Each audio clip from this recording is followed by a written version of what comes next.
Bayangin, lu lagi nyaman nongkrong sama temen, tiba-tiba ada orang nyamperin dan bisikin sesuatu yang gila guys.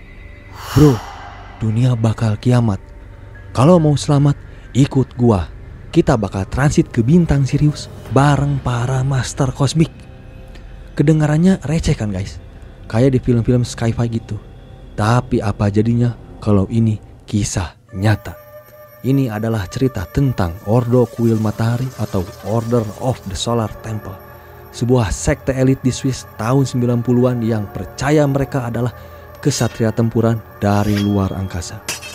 Dari luar, mereka adalah komunitas spiritual yang kaya dan terhormat.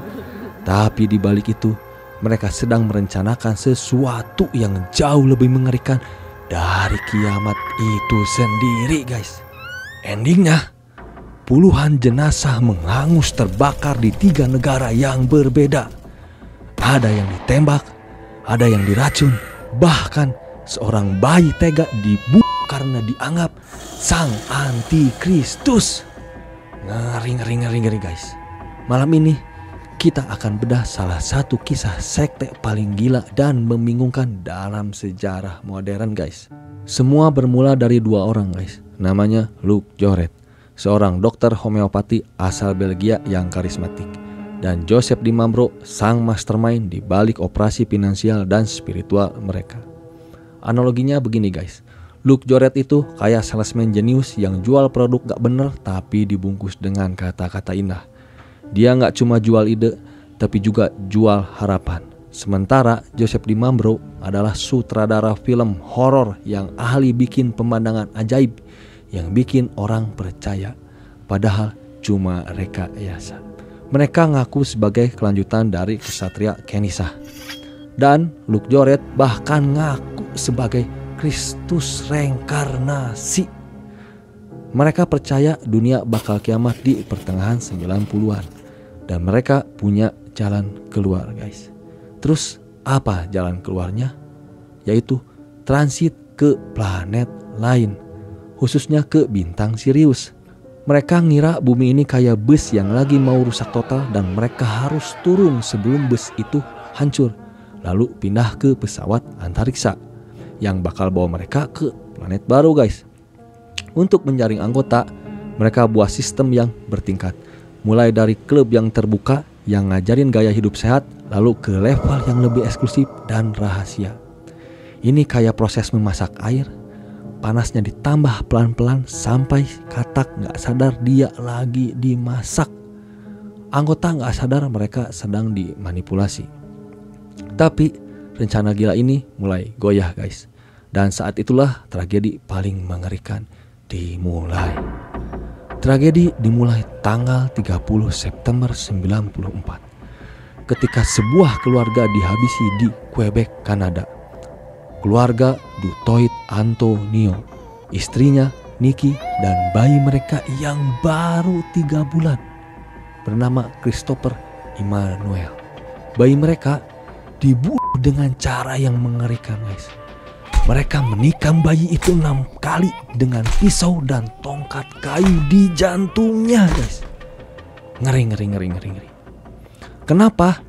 Karena Di Mambro percaya bayi ini adalah antikristus yang bakal mengancam rencana mereka guys. Lucu kan? Ordo yang ngaku-ngaku suci malah membunuh bayi yang tidak berdosa. Ini udah kayak film horor guys, tapi ini nyata. Setelah menghabisi keluarga Dutoit, mereka bakar rumahnya buat nutupin jejak. Tapi ini baru permulaan dari kegilaan mereka. Beberapa hari kemudian, tepatnya 5 Oktober 94, terjadi pembantaian massal di Swiss di desa kecil Cherry. Polisi menemukan 23 mayat di sebuah rumah pertanian.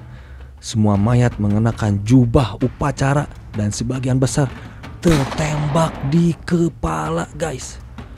Kurang dari 1 jam kemudian, sekitar 160 km dari lokasi pertama, ditemukan 25 mayat lagi. Total ada 53 orang yang tewas dalam tragedi ini, termasuk anak-anak. Dan di antara korban ada Luc Jouret sendiri dan Joseph Di Mambro. Jadi mereka nggak cuma menghabisi orang lain, tapi juga ikut transit bersama pengikutnya. Tapi yang bikin lebih ngeri lagi, nggak semua korban mati dengan sukarela. Ini bukan bunuh massal. Ini adalah pembantaian yang disamarkan sebagai perjalanan spiritual. Mereka bagi korban jadi 3 kategori. Pengkhianat yang dibunuh, immortal yang dibantu mati, dan awaken yang bundir sukarela. Tragedi ini ternyata belum berakhir guys. Pada Desember 95, 16 anggota lainnya mati di Prancis. Dan pada Maret 97, 5 anggota lagi coba bundir di Quebec. Total ada 74 orang yang mati dalam insiden Ordo Kuil Matahari dari tahun 94 sampai 97. Lalu pertanyaan besarnya, mengapa orang sukses bahkan pejabat pemerintah mau ikut dalam kegilaan ini guys? Jawabannya adalah kombinasi mematikan. Pertama, pemimpin karismatik yang jualan harapan di dunia yang gak pasti. Kedua, mereka targetkan orang-orang yang punya status sosial tinggi dan orang-orang yang punya uang dan pengaruh. Mereka kayak predator yang pilih mangsa paling bergizi. Ketiga, mereka ciptakan doktrin yang campur aduk antara kebenaran dan kebohongan. Mereka ambil elemen dari agama Kristen, New Age, dan UFO. Lalu bikin koktail spiritual yang terasa enak tapi bikin mabuk berat. Dan yang paling penting, mereka manfaatkan ketakutan akan kiamat. Mereka tawarkan jalan keluar dari ketakutan ini. Padahal jalan keluarnya lebih mengerikan dari ketakutannya sendiri. Ini kayak penjual obat yang jual racun dengan janji bisa sembuhkan semua penyakit. Jadi, kembali ke skenario di awal tadi, kalau ada orang nyamperin lu dan nawarin transit ke bintang Sirius, apa yang akan lu lakukan?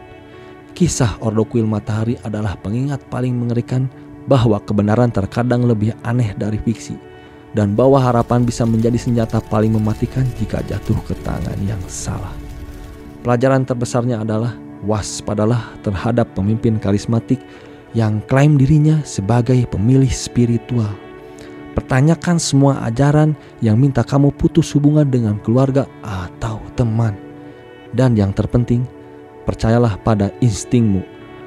Kalau ada sesuatu yang terasa gak beres, mungkin emang gak beres. Jika cerita ini membuat kalian bergidik dan berpikir, bagikan video ini ke teman-teman kalian agar mereka juga waspada.